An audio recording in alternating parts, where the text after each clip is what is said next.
بڑا عظیم مولانا روم رحمۃ اللہ علیہ بہت بڑی علمی روحانی شخصیت ہوئے. آپ نے بڑا خوبصورت واقعہ ایک تحریر کیا ہے.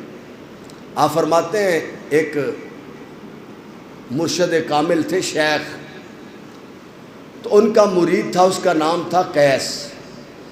وہ قیس اپنے مرید کامل اپنے شیخ کامل کی بارگاہ میں زیارت کے لیے چلا گیا کہ میں جاؤں اور اپنے مرشد کریم کی زیارت کر کے آؤں.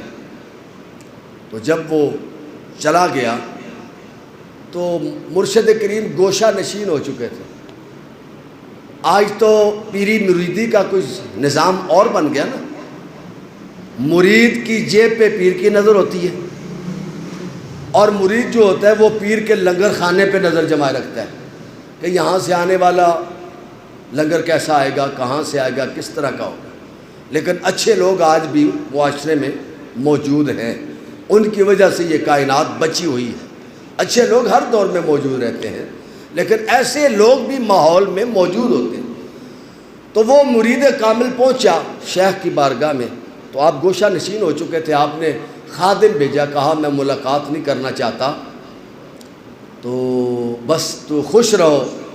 اور اپنے خادم سے کہا کہ اچھا کھانا پکاؤ، حلوہ تیار کرو، اور اچھا لنگر جو ہے وہ میرے خادم کو، میرے مرید کو دو. یہ گوشہ نشینی جو ہوتی ہے نا، یہ اللہ کے ساتھ ایک تعلق ہوتا ہے. حضرت بہاءالحق زکریا رحمۃ اللہ علیہ ملتان والے، آپ کے مزار کے ساتھ ہی نا ایک مزار ہے شاہ رکن عالم رحمۃ اللہ علیہ. مجھے کئی دفعہ گناہگار کو حاضری کا موقع ملا ہے. تو حضرت شاہ رکن عالم رحمۃ اللہ علیہ وصال سے 3 ماہ پہلے آپ نے گوشہ نشینی اختیار کر لی تھی. کتنے ماہ پہلے؟ لوگوں سے تعلق توڑ لیا تھا. کہا میں اب لوگوں سے ملاقات نہیں کروں گا، بس اب میں اپنے رب سے ہی ملاقات رکھوں گا. 3 مہینے پہلے آپ نے گوشہ نشینی اختیار کر لی.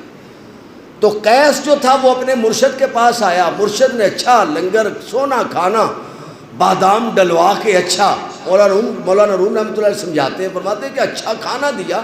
خادم لے کے گیا. مرید نے کہا مجھے اس کھانے کی حاجت نہیں، مجھے اس کھانے کی، اس حلوے کی، اس خوشبودار کھانوں کی مجھے حاجت نہیں ہے. میں تو صرف اپنے مرشد کریم سے ملنا چاہتا ہوں، بس میں دیدار کرنا چاہتا ہوں، میری آنکھیں ٹھنڈی ہو جائیں، ملاقات کرنا چاہتا ہوں، میرا دل ٹھنڈا ہو جائے. میں کھانا نہیں کھاؤں گا، کھانا واپس لے جاؤ. کھانا خادم واپس لے گیا. مرشد نے دیکھا کہ کھانا کھایا نہیں، اسی طرح برتن کھانے کے ساتھ واپس آ گئے. کہا اچھا چلو ایسا کرنا، صبح پھر کھانا لے کے جانا، اچھا کھانا لے کے جانا اور کھانا پیش کرو. اب حضرت جو تھے وہ اپنا خادم بدل کے بھیجتے تھے. یہ جو اللہ والے ہوتے ہیں ان کی نگاہیں اپنی ایک خاص مقام رکھتی ہیں، یہ اپنی باطن کی آنکھوں سے ہر سب کچھ دیکھ لیتے ہیں. تو بھیجا کھانا. اس نے پھر کہا میں کھانا نہیں کھاؤں گا، نہ مجھے کھانے کی حاجت ہے، بس جو لنگر خانے میں جو کچھ بچے کھچے ٹکڑے لوگوں کو گئے میں وہ کھا لوں گا، لیکن مجھے تو دیدار چاہیے، مجھے اپنے مرشد کریم کی ملاقات چاہیے. اچھا اب وہ جب کھانا واپس گیا تو ایک اور درویش بھی تھا. تو آستانوں پہ لنگر خانوں پہ اور بھی درویش ہوتے ہیں جو ٹکڑوں پہ پل رہے ہوتے ہیں. اس نے کہا یہ تو روزانہ جوان اچھا مرید ہے، یہ اچھے اچھے کھانے واپس بھیجتا ہے، چلو میں قیس بن جاتا ہوں، اس کو اور کہیں بھیج دیتا ہوں. اس نے لباس بدلا، اس دیہاتی کی طرح لباس پہنا، اسی طرح لباس اپنایا. کہا سن تیری جگہ یہ نہیں، تیری جگہ وہ ستون کے پاس ہے، یہاں میں بیٹھوں گا. اس کی جگہ بدل دی، خود وہاں بیٹھ گیا. صبح تیسرے دن کھانا آیا، خادم بدلا ہوا تھا. اس نے پوچھا قیس کون ہے؟ کہا میں ہوں. کہا کیا بات ہے؟ حالانکہ کھانا نظر آ رہا تھا. کہا مرشد کریم نے آپ کے لیے کھانا بھیجا. کہا اچھا چلے کھانا دیں اور میری طرف سے میرے مرشد کریم کا شکریہ ادا کرنا. ساتھ ہی نظام بدل گیا. اب خادم بھی تو بدل گیا نا، مرید بھی بدل گیا، نظام بھی بدل گیا. کھانا کھایا، برتن واپس بھیجے، خادم واپس لے کے گیا. مرشد کامل نے دیکھا کل تو 2 دن برتن کھانے کے ساتھ واپس آئے، خالی برتن آ گئے، یہ کیا ہوا ہے؟ کہا اچھا چلو میں اس کو امتحان میں ڈالتا ہوں. اب جو اللہ کے بندے ہوتے ہیں وہ آزما لیتے ہیں، وہ دیکھ لیتے ہیں، ان کو پرکھنے کی صلاحیت ان میں اللہ نے رکھی ہوتی ہے۔ تو وہ صبح کھانا بھیجا، ساتھ ایک چھری بھیجی خادم بدل کے کہ کھانا دینا، کہ جب کھانا کھا لے تو چھری نکالنا اور کہنا مرشد نے کہا کہ اپنے جسم کے ٹکڑا، کہیں سے جسم کے گوشت کا ٹکڑا دے دو، میں نے انسانی جسم کے کباب بنا کے کھانے۔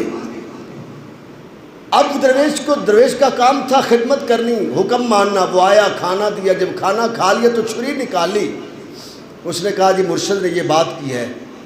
وہ کہنے لگا سنو، میں تو کھانا کھانے والا ہوں، گوشت لینا ہے تو اصل قیس وہ ہے، میں تو نقلی قیس بنا ہوا ہوں۔ اللہ کرے ہم یہ بات سمجھ جائیں۔ ہمارا دنیا میں آنے کا مقصد کیا ہے؟ ہمارا دنیا میں آنے کا مقصد صرف یہ نہیں کہ ہم اس کی نعمتوں کو استعمال کریں اور اس کے لیے کچھ نہ کریں۔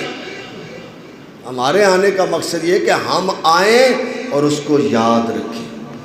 آج جب اس قیس کے پاس خادم پہنچا، کھانا تو وہ دوسرا قیس کھا چکا تھا، کہا مرشد کریم نے چھری بھیجی ہے اور انہوں نے کہا ہے کہ گوشت، جسم کے گوشت کا ٹکڑا ایک دے دو، کباب انسانی جسم کے گوشت کے بنا کے کھانے ہیں۔ اس قیس نے کہا ان سے پوچھ کے آؤ میرے جسم کے کون سے حصے کا گوشت چاہیے، جو حصے کا گوشت چاہیے میں دینے کو تیار ہوں۔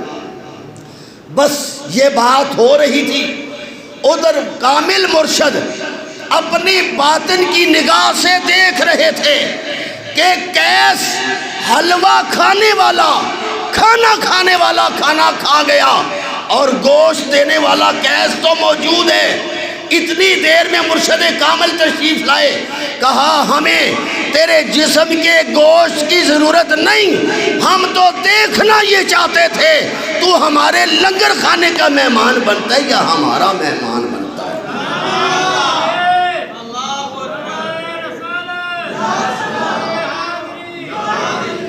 اللہ فرماتا ہے دنیا والوں سن لو، اے ایمان والوں سن لو، تمہارے جانور جتنے بھی خوبصورت زیادہ خوبصورت ہوں، نہ تو ان کی گوشت کی مجھے ضرورت، نہ مجھے ان کے حسن و جمال کی ضرورت، نہ ان کے وزن کی ضرورت، نہ ان کے خون کی ضرورت۔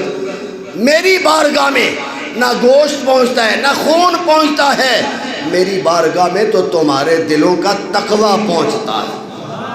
مجھے گوشت کی ضرورت نہیں، مجھے جانوروں کی ضرورت نہیں ہے، مجھے تو تمہارے تقوی کی ضرورت ہے۔ تم کس محبت کے گہرائیوں سے، دل کی گہرائیوں سے میری بارگاہ میں قربانی پیش کرتے